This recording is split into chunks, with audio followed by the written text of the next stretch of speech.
All right, so I wanted to show a few different things that can happen when we go through and try to solve for x in a linear equation. So the first equation, part A, we're trying to solve for x here. We have x minus 5 plus 2x plus 6x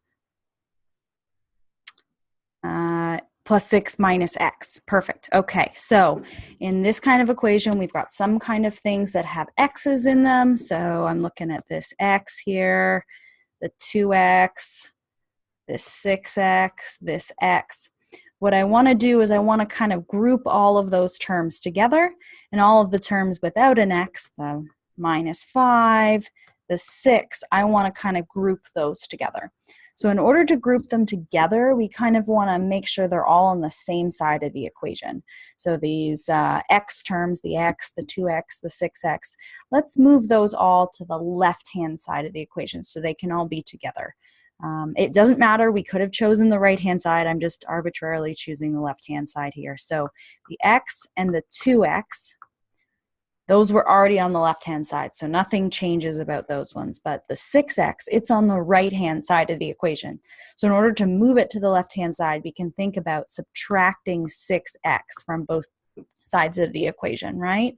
And the minus x, in order to move it over, we can think about adding x to both sides of the equation. Okay, now to deal with the constants, that minus 5 and that 6, we're going to move those, group them all together on the right-hand side. The 6 stays on this right-hand side, and we need to add 5 to both sides of the equation. If that is feeling a little fast for you, there are a few other videos that you can go back and watch in some of the earlier topics, but hopefully if you've been practicing this a little bit, that's looking a little bit familiar.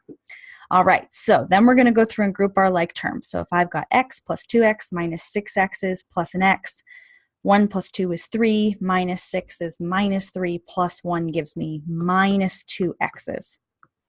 Okay, and on this right-hand side, 6 plus 5 gives me 11. All right, so I've got minus 2x is equal to 11. In order to kind of make this be only an x on this left-hand side, I can think about dividing both sides by negative 2. Now that is not a pretty number, 11 over minus 2, but that you could leave as a final answer on your test or in ALEKS.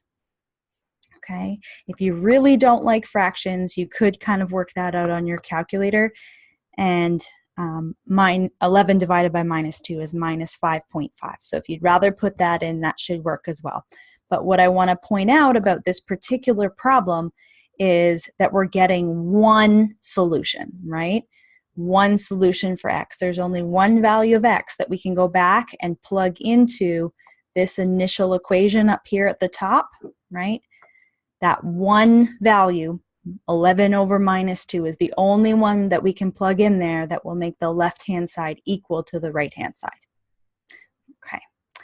Now for part B, I've got 11 plus 3x minus 7 is equal to 6x plus 5 minus 3x. So I'm just going to kind of go through and do the same thing we did last time. So the 3x, the 6x, and the minus 3x, those are the terms with the x. We're going to want to group all those together. 11 minus 7, 5. All right, so doing this quickly, we'll leave the 6x on, or the 3x on that left-hand side. We're going to subtract 6x from both sides and add 3x to both sides. The 5 stays on that right-hand side, but then we're going to have to subtract off 11 and add 7. All right, so then what happens here is I've got 3x minus 6x plus 3x gives me 0 x's on that left-hand side. And on the right-hand side, I've got 5 minus 11 plus 7, which gives me 1. So what you notice is that we end up getting 0 x's is equal to 1. And if we've got 0 x's, we've got nothing, right? We've got 0 is equal to 1. And does that look kind of strange to you? Kind of looks strange to me. You know, I don't know, 0 is equal to 1. That sort of seems sort of weird.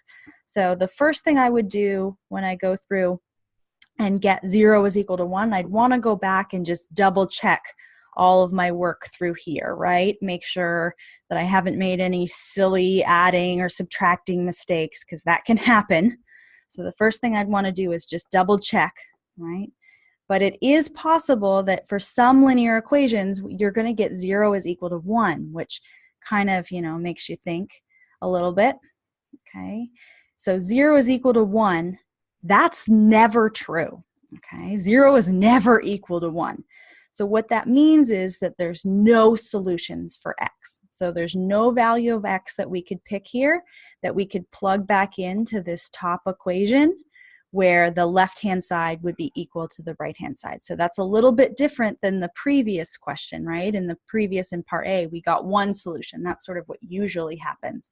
But as long as you've gone through and checked your algebra here, if you're getting something that looks like 0 is equal to 1, that means that there's no solutions for x. Okay. My last example here, oh, look at that. I already have it all highlighted. We've got the 6x and the minus 2x and the 4x. We're going to group all those together. So 6x minus 2x stay on that left-hand side. We're going to subtract off 4x. And so those are all the terms with the x's. And then we've got 4 and 1 are going to stay on that right-hand side, and we're going to subtract off 5 for that 5 on that other side.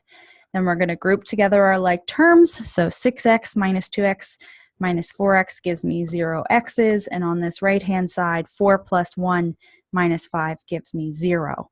So what I end up with is the equation that 0 is equal to 0. Now, again, sort of a weird result. This doesn't look like x is equal to something. So the first thing I might do is just go back and double check all your algebra, make sure you've added and subtracted things properly, that you haven't made any sort of strange errors up farther in this equation. But as long as you end up with 0 is equal to 0, that's a true statement, right? And so it doesn't matter what value of x we pick here, okay? This statement, oops, that kind of looks sort of strange. This statement, 0 is equal to 0, is always true. So that means that we're going to have infinitely many solutions. It doesn't matter what value of x you pick. Any value of x you pick, this equation will be satisfied, this original equation. Any value of x you pick and plug in, your left-hand side will be equal to your right-hand side. So that's kind of an overview of the 3 different things that can happen when you are trying to solve a linear equation. The first thing that might happen here is that you might get one solution for x. That's what kind of usually happens. But sometimes, right, we end up with no solutions, and sometimes we end up with infinitely many solutions. So I just kind of wanted to overview those 3 different cases that you might see.